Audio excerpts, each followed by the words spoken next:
What up guys, so this is actually a self-cut video. I'm gonna show you guys my routine when I did cut my hair just about an hour ago.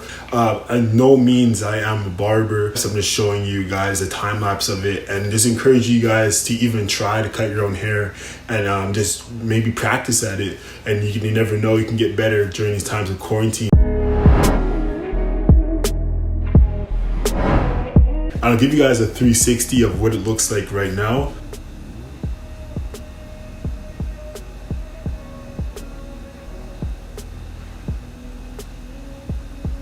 And I also did something to the beard as well.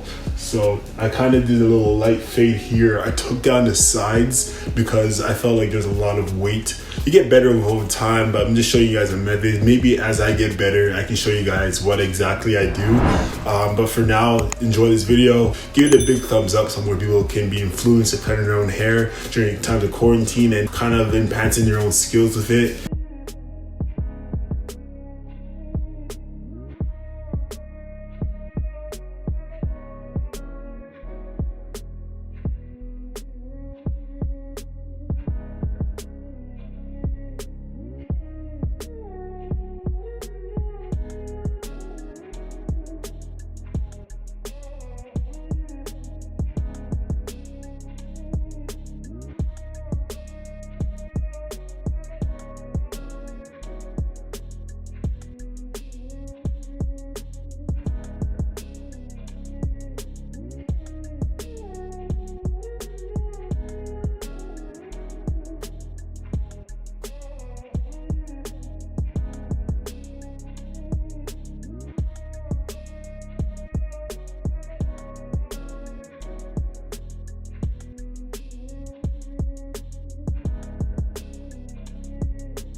So I'm back. If you guys love that video, make sure you guys comment in the section down below. Also subscribe down to the channel. Check out Arccway on IG so you guys can get the latest content updates on Arccway. So check it out right there. And also subscribe down to the channel. Big thumbs up on this video so more people can see it and they can get influenced to inspire to actually cut their own hair. And I hope you guys enjoyed this video, and thanks guys for watching, and peace.